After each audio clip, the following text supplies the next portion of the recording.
April 18, 1942. USS Hornet, somewhere in the Pacific Ocean, 650 miles from Japan. A 45-year-old lieutenant colonel stood on the pitching deck of an aircraft carrier, staring at a B-25 bomber that was supposed to take off from a runway that didn't exist. The bomber weighed 31,000 pounds. The carrier deck was 467 feet long.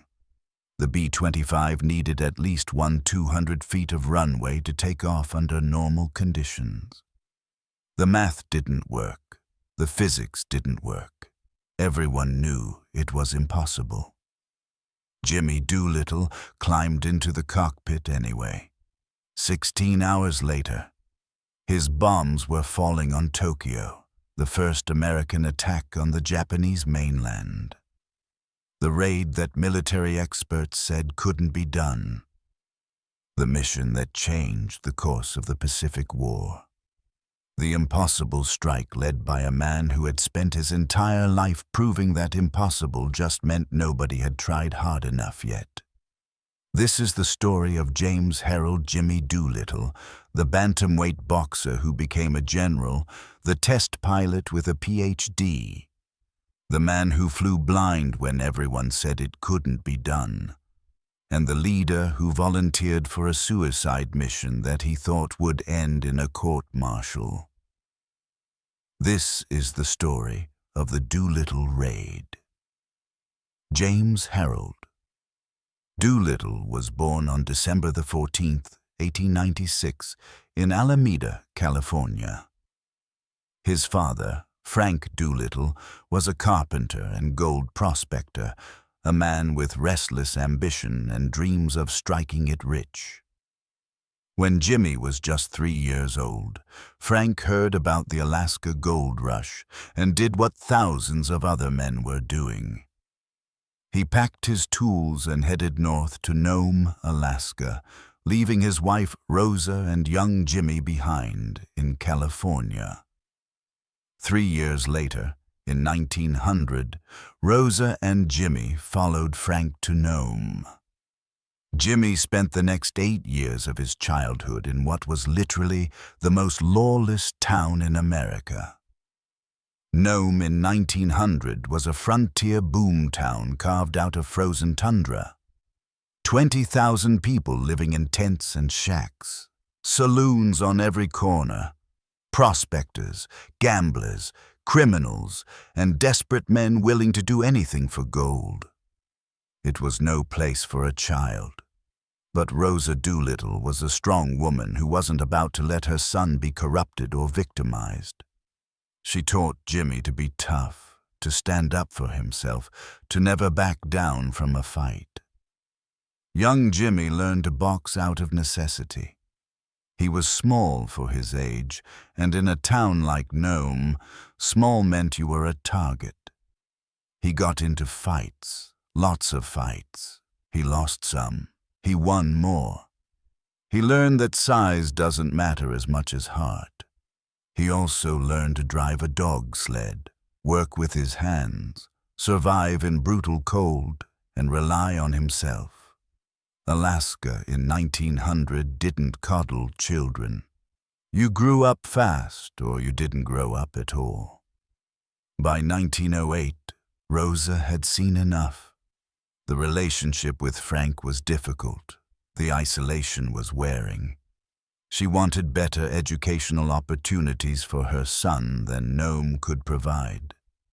So Rosa and 12-year-old Jimmy returned to Los Angeles. Leaving Frank behind in Alaska, Jimmy would see very little of his father for the rest of his childhood. In Los Angeles, Jimmy attended Manual Arts High School. He was still small, only 5 feet 4 inches tall, but years of scrapping in Nome had made him fearless. He joined the gymnastics team and became an accomplished gymnast. But his real passion was boxing. Despite his height, Jimmy Doolittle became a West Coast bantamweight and middleweight champion. He was fast, aggressive, and absolutely fearless. He would take punishment to deliver punishment. He developed a reputation as someone you didn't want to fight because he wouldn't quit. Ever.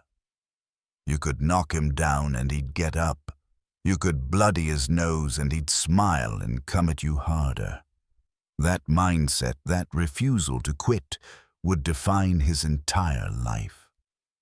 In 1910, when Jimmy was 14, something happened that changed everything. His school took a field trip to the Los Angeles International Air Meet at Dominguez Field. It was one of the first major air shows in America. Pilots from around the world came to demonstrate these new flying machines that most people had never seen before. Jimmy stood in the crowd and watched planes wobble into the sky. They were fragile things, canvas and wood held together with wire, powered by sputtering engines that barely worked. They crashed constantly. Pilots died regularly. But Jimmy didn't see danger. He saw freedom. He saw the future. He went home and read every aviation article he could find in Popular Mechanics. He built model gliders out of sticks and paper. He dreamed about flying, but flying was for rich people, for daredevils, for people very different from the son of a carpenter living in Los Angeles. So Jimmy did what practical people do. He enrolled at the University of California, Berkeley, studying mining engineering, planning for a safe, normal career. Then came April 1917. America entered World War I. And Jimmy Doolittle, college junior and amateur boxer, made a decision that would change his life. He enlisted in the Army Signal Corps as a flying cadet. Flying in 1917 was insanely dangerous. Planes were unreliable. Training was minimal. Pilots died in training almost as often as they died in combat.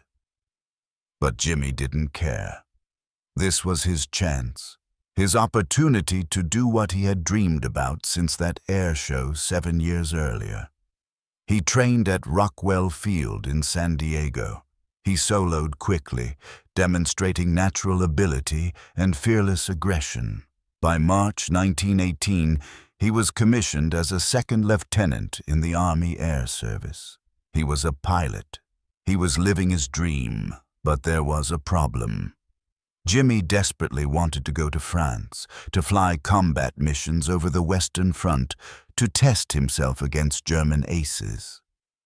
He requested a transfer to the European theater repeatedly. The Army kept denying him. They needed instructors stateside more than they needed another pilot in France. So Jimmy spent World War I as a flight instructor and test pilot, teaching others to fly while the war he wanted to fight in happened on the other side of the world.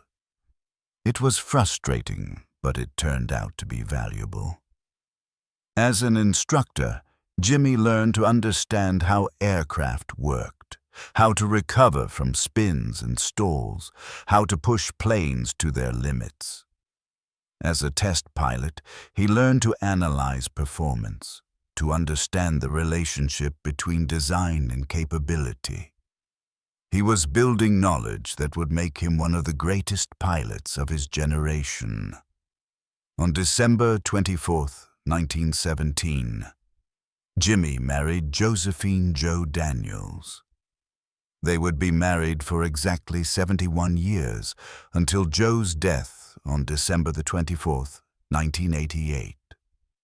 She would be his partner through everything, the only person he trusted completely, the woman who understood him better than he understood himself. When World War I ended in November 1918, Jimmy faced a decision. Stay in the Army with limited opportunities and low pay, or leave and pursue civilian aviation, which was starting to boom. He chose to stay. The Army was reorganizing its aviation branch. There were opportunities for smart, aggressive pilots who could think as well as fly. Jimmy saw a future there. In 1922, Jimmy decided to make headlines. He wanted to set an aviation record, something that would demonstrate what aircraft could do and boost public interest in military aviation. He chose a challenge that seemed impossible: fly coast to coast in less than 24 hours. Nobody had done it. Most experts said it couldn't be done. The distances were too great. The planes were too slow. Weather and navigation made it impossible. Jimmy looked at the math and decided the experts were wrong. He modified a de Havilland DH-4, adding extra fuel tanks. He mapped out a route from Pablo Beach, Florida to Rockwell Field in San Diego, California, roughly 2,160 miles. He planned one refueling stop at Kelly Field in Texas.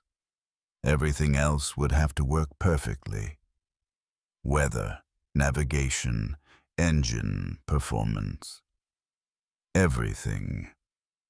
On September 4th, 1922, at 9:52 p.m., Jimmy took off from Pablo Beach in darkness. He flew through the night, navigating by compass and dead reckoning. He refueled at Kelly Field after 14 hours and 45 minutes, then immediately took off again. He crossed the southwest in the heat of the day, engine temperature climbing dangerously. He fought crosswinds.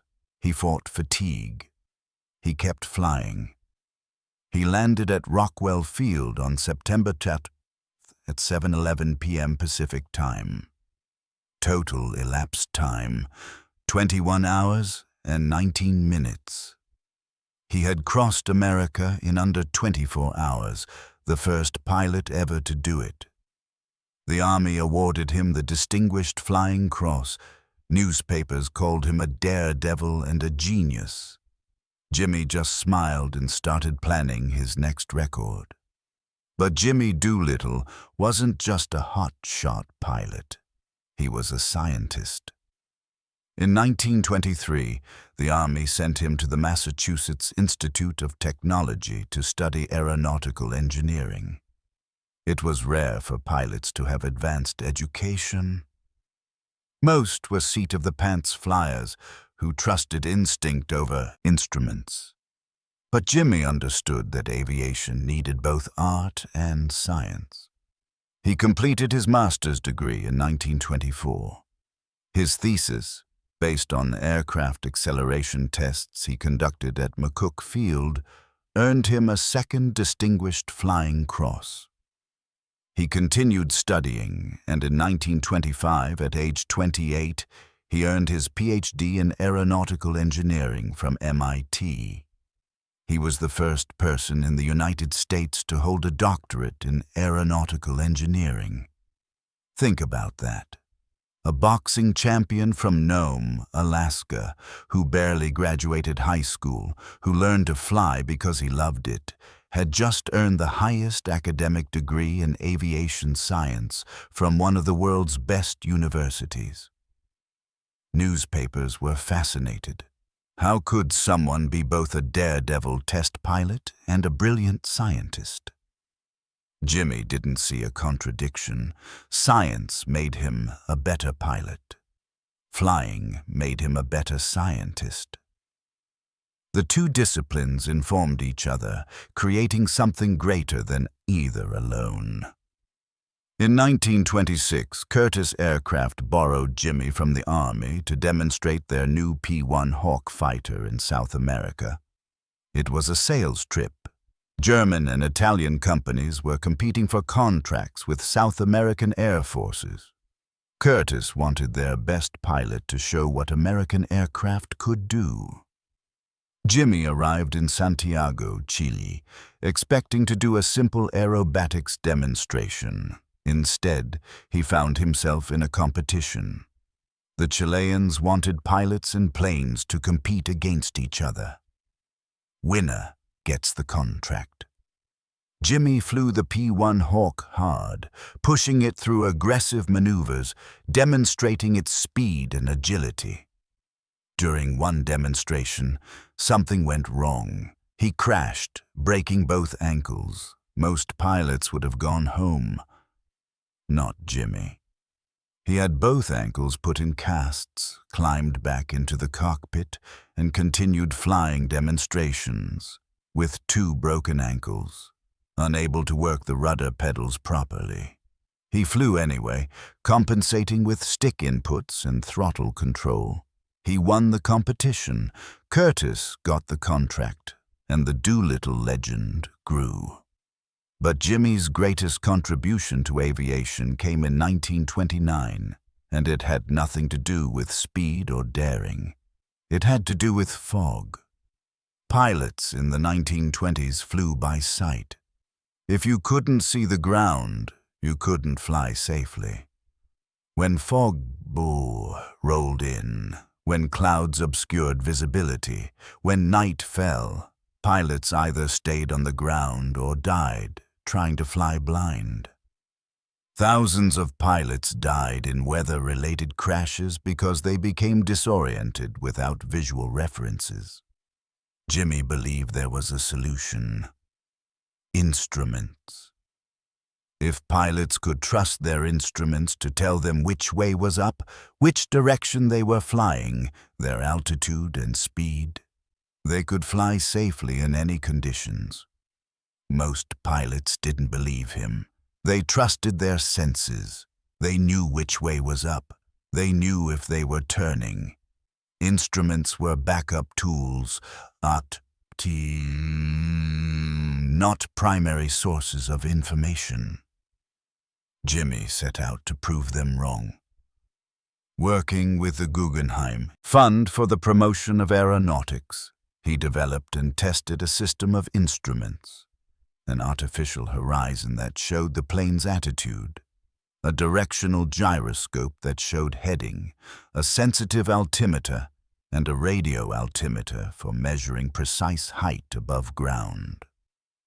On September the 24th, 1929, at Mitchell Field in New York, Jimmy climbed into a specially modified plane. The cockpit was covered with a canvas hood. He couldn't see outside at all.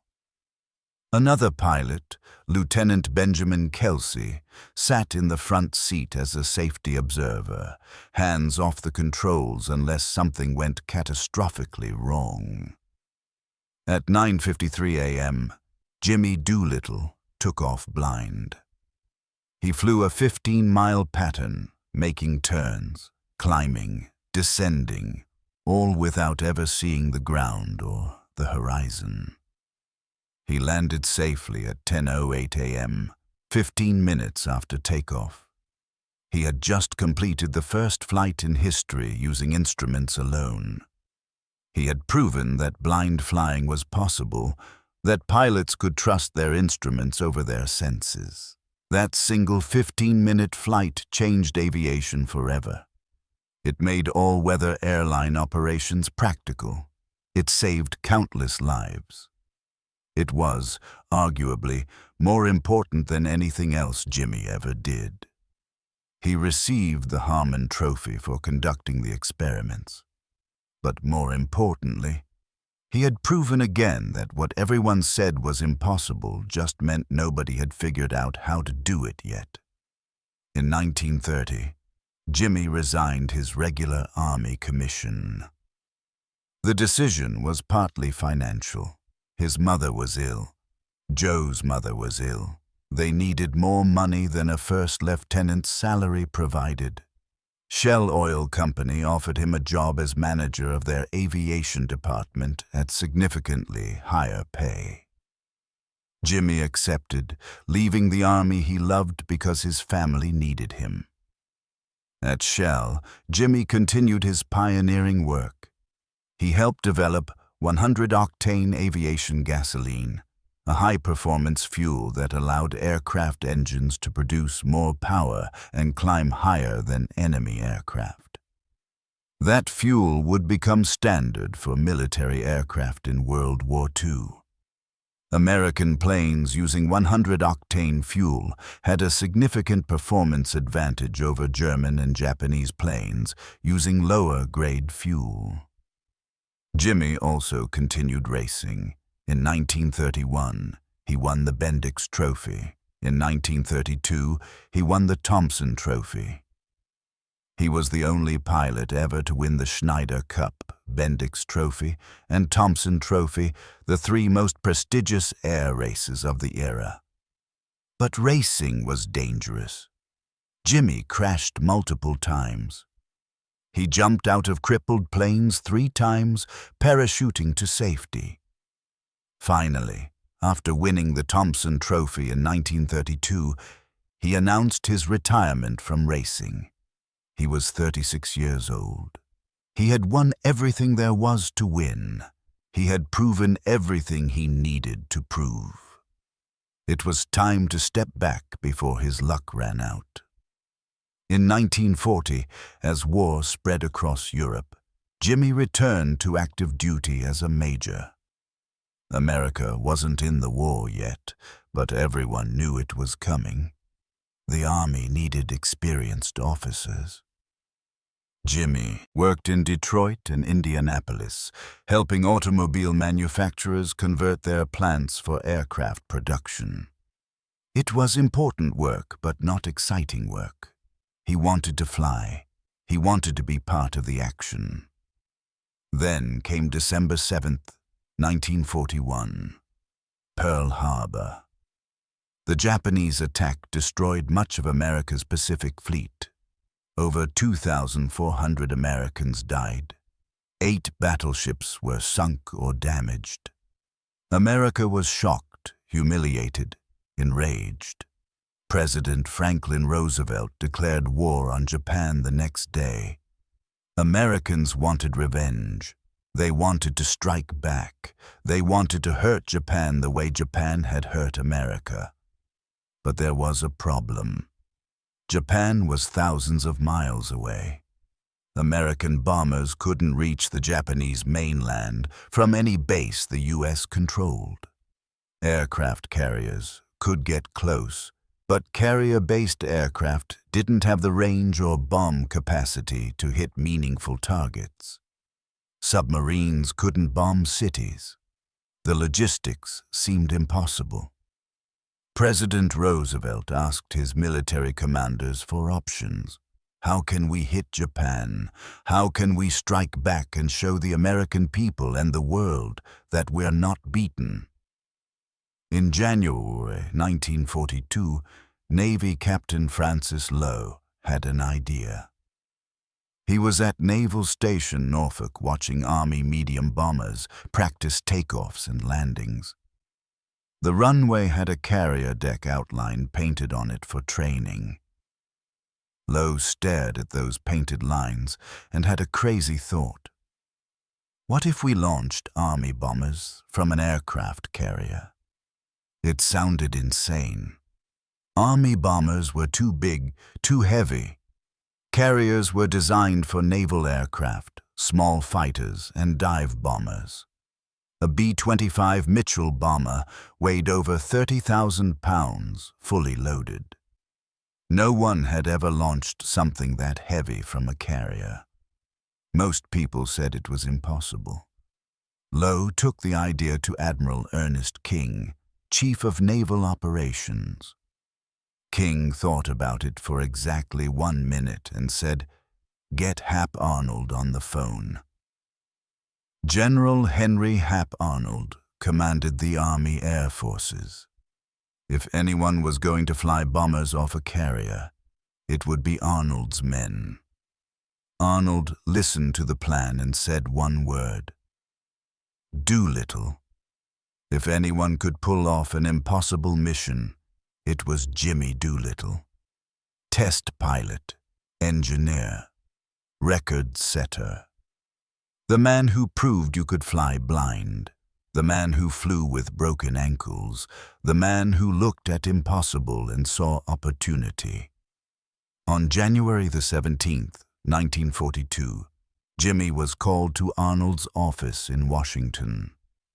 Arnold explained the plan.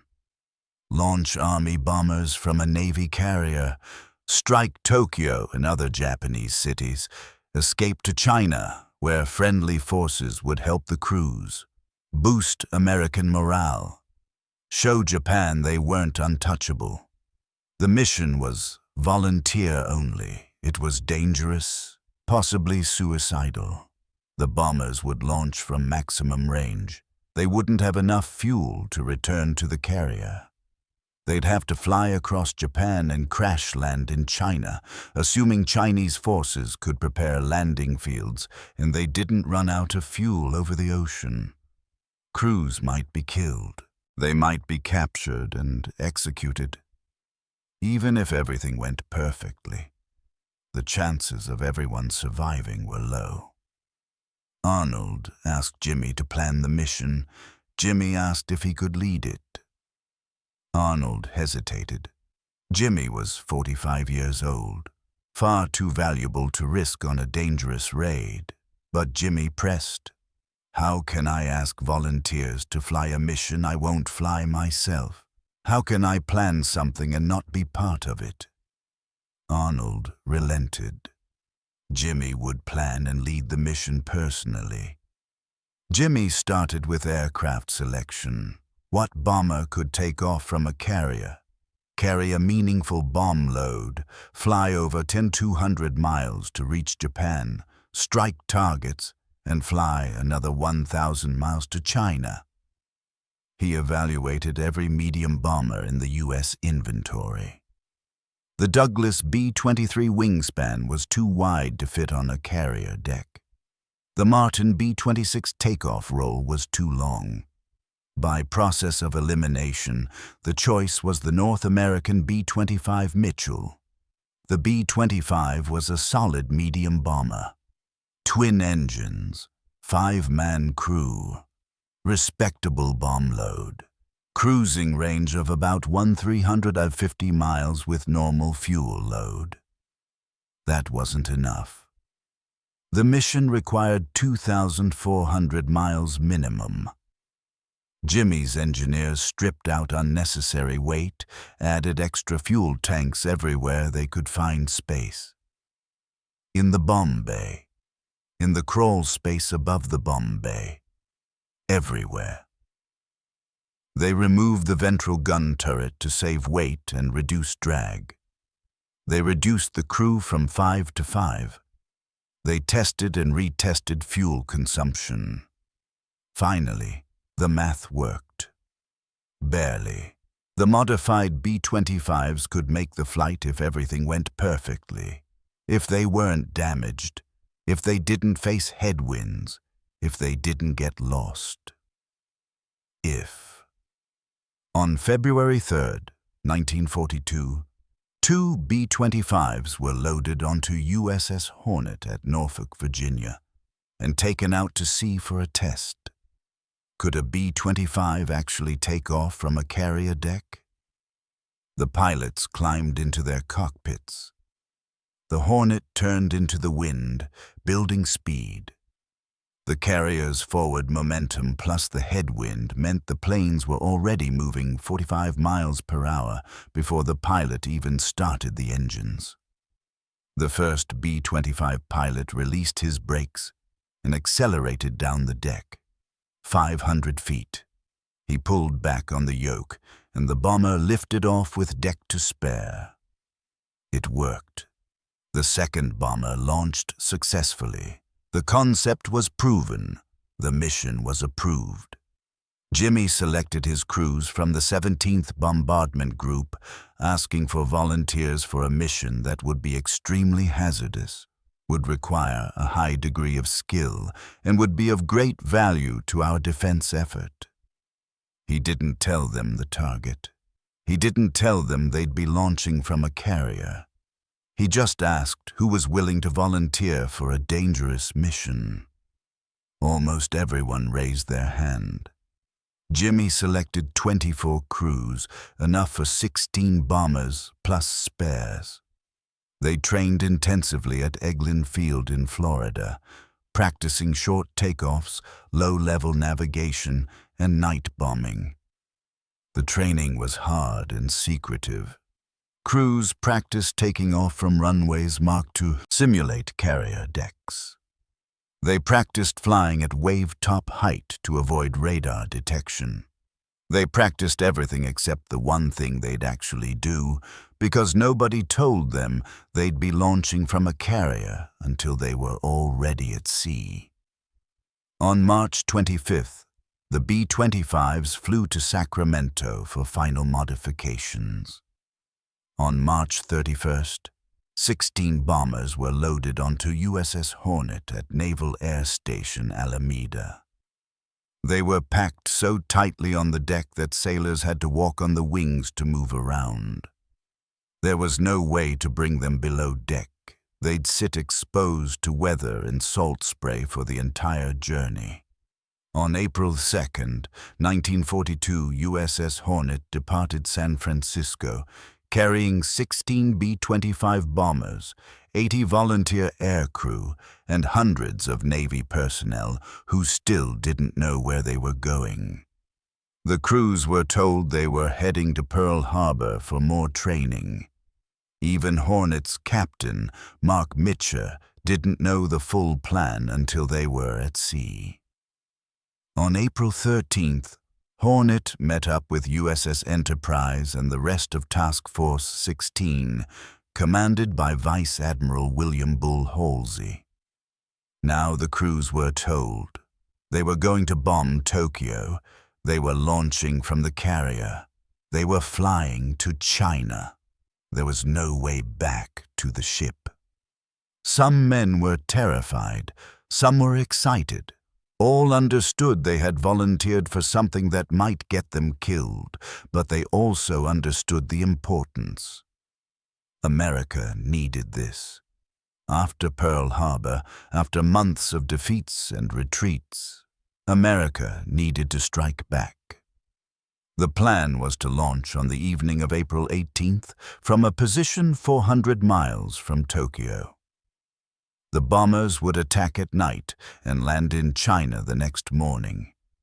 Chinese forces would have landing fields prepared with fuel and supplies. It was risky, but feasible. Then, everything went wrong.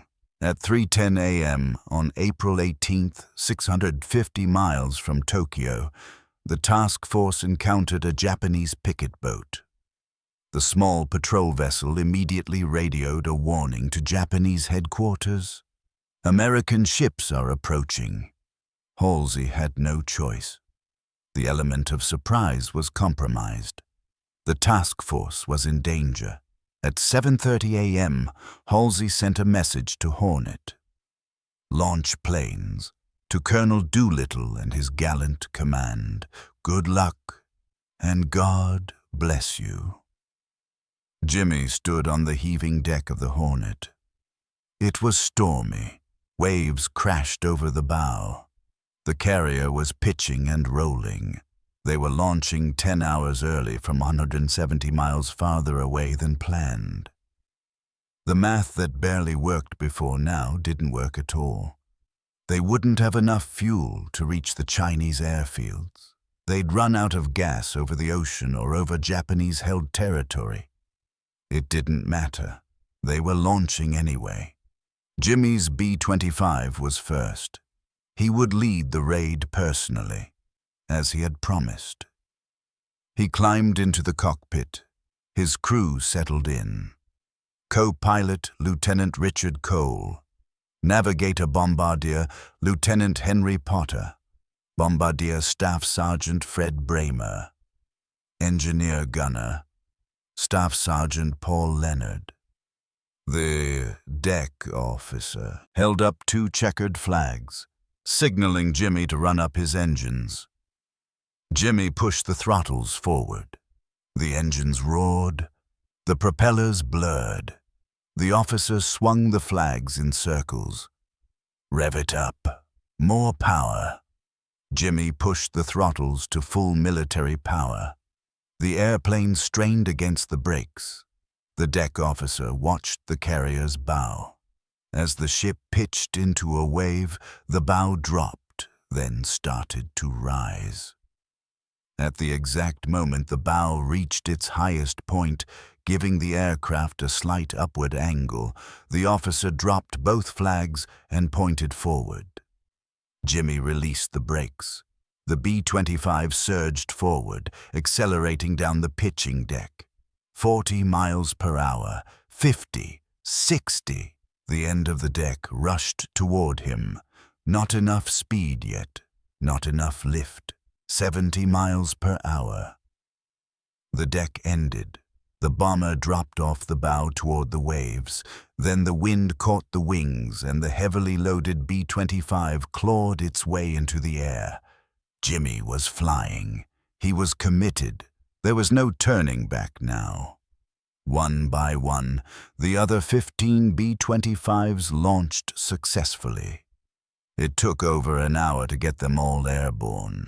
The last plane, piloted by Lieutenant William Farrow, launched from a position 600 miles from Japan. They would have the longest flight and the least fuel.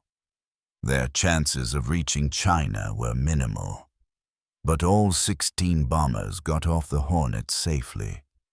Now, all they had to do was fly 600 miles across open ocean, bomb the most heavily defended targets in Japan, fly another 200 miles across the East China Sea and land in China before running out of fuel.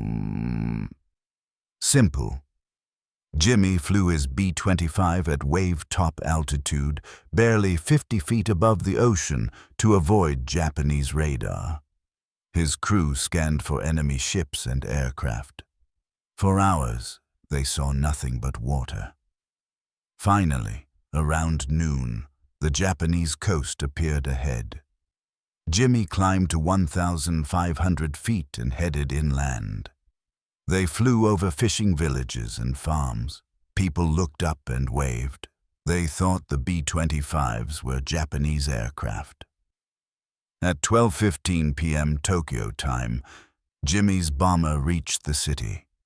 Tokyo sprawled below him, the heart of the Japanese Empire, home to over 7 million people, the city that was supposed to be invulnerable to attack.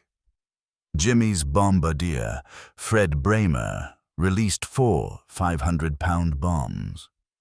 2 were high explosive. 2 were incendiaries. They fell toward their target, an industrial area in northern Tokyo. The bombs hit. Explosions blossomed. Buildings collapsed. Fires started. Jimmy banked away and flew west at full throttle. Behind him, the other 15 B-25s found their targets: Tokyo, Yokohama, Nagoya, Osaka, Kobe. Bombs fell on factories, refineries, docks, military installations. The damage was modest, far less than the massive firebombing raids that would come later in the war. But the psychological impact was enormous. Tokyo was supposed to be safe. The Japanese military had promised the people they were protected. American forces were thousands of miles away, defeated and in retreat. And yet American bombers were flying over the capital in broad daylight, dropping bombs, flying away untouched. Japanese air defense was caught completely off guard. The attack was expected to come from the east, from carriers offshore. Instead, the bombers came from the north and east, from unexpected directions. Fighters scrambled, but arrived too late. Anti-aircraft guns fired, but couldn't track the fast-moving bombers. Some B-25s encountered fighter opposition, but all escaped without being shot down.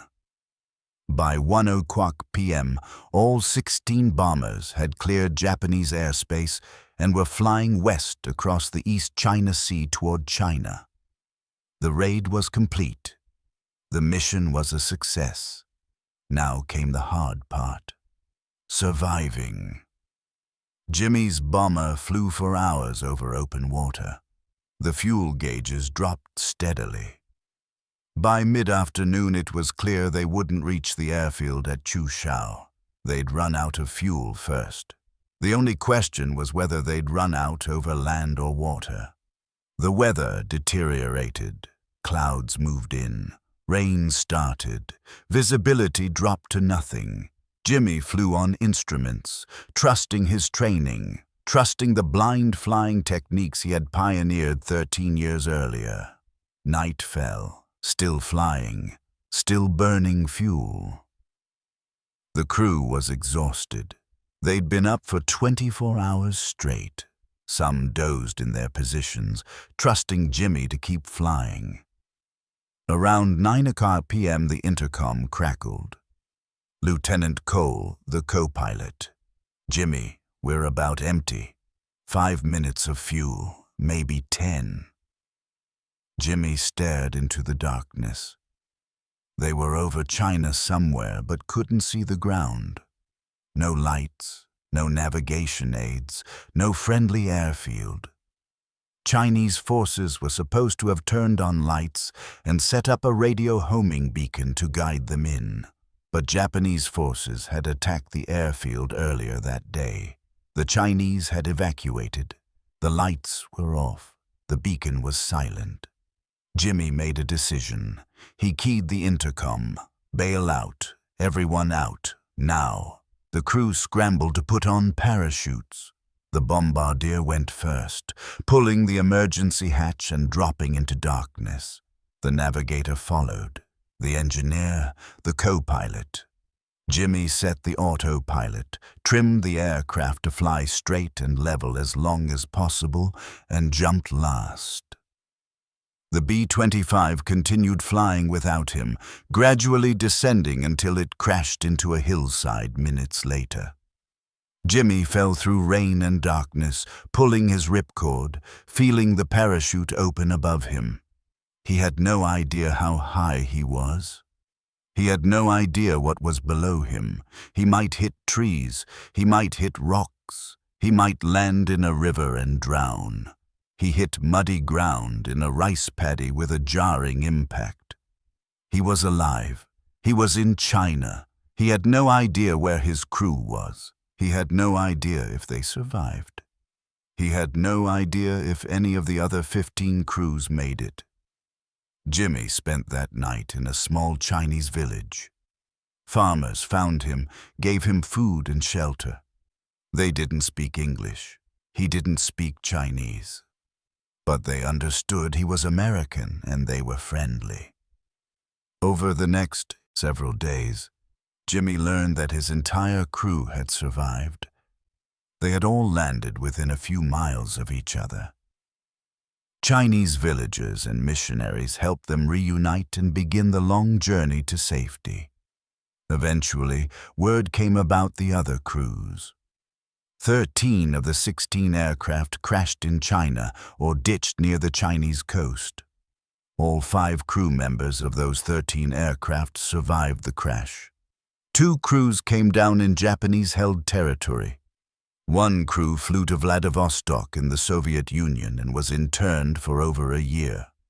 Only 3 men died during the raid itself, all due to crash injuries or drowning during bailout. But 8 men were captured by Japanese forces.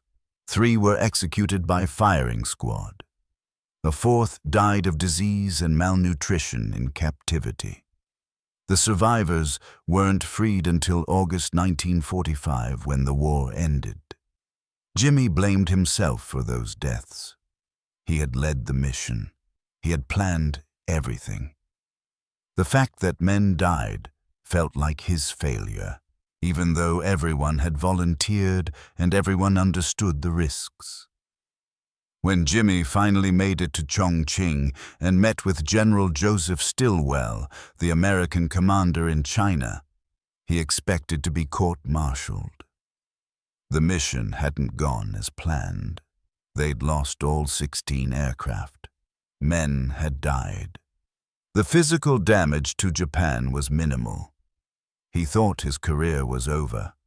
Instead, General Stilwell told him he was being awarded the Medal of Honor, America's highest military decoration. President Roosevelt had personally approved it. Jimmy was also being promoted 2 grades, jumping from lieutenant colonel to brigadier general. Jimmy couldn't believe it. The mission had felt like a failure. How was he a hero?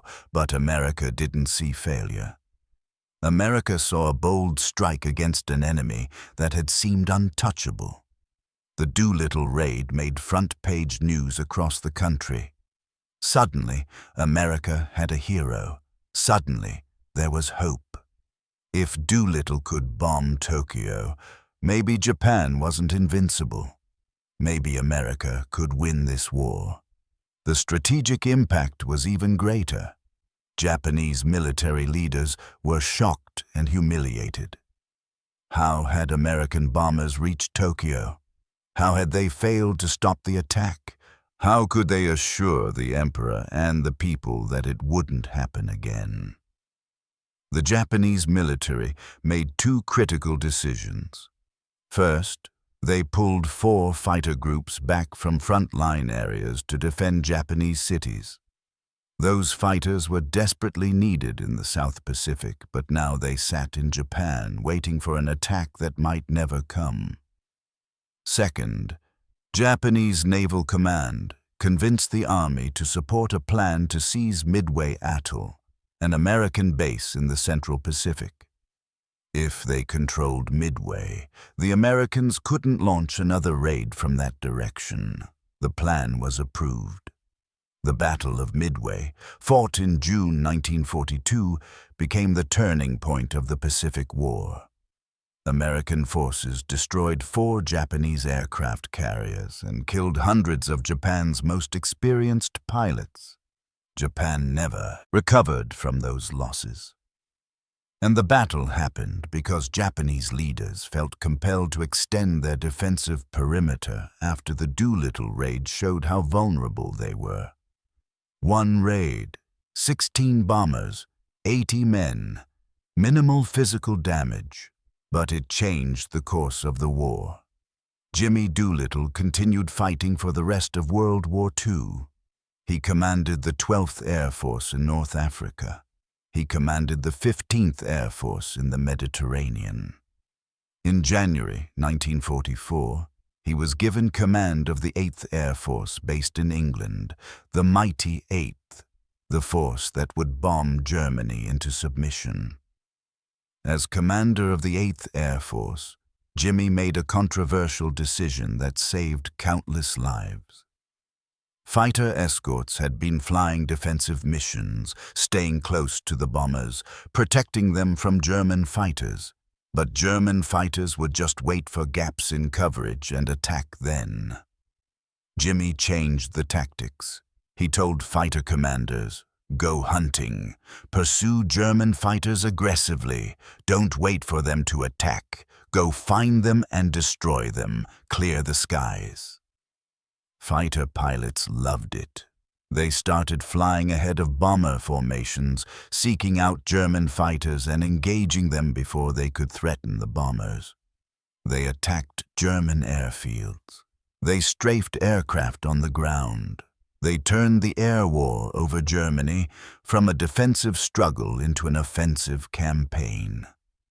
By 1945, the Luftwaffe was effectively destroyed. American bombers flew over Germany in broad daylight with minimal losses. The 8th Air Force, under Jimmy Doolittle's command, had won air superiority over Nazi Germany. Jimmy retired from the Air Force in 1959 as a lieutenant general. In 1985, President Ronald Reagan called him to the White House and presented him with his 4th star, promoting him to full general 43 years after the Tokyo Raid. Jimmy was 89 years old. He accepted the honor with tears in his eyes. Jo Doolittle, his wife of 71 years, died on December 24, 1988. Jimmy was devastated. She had been his partner through everything, his supporter, his compass. Without her, he felt lost. On September 27, 1993, General James Harold, Jimmy Doolittle, died at his home in Pebble Beach, California. He was 96 years old. He was buried at Arlington,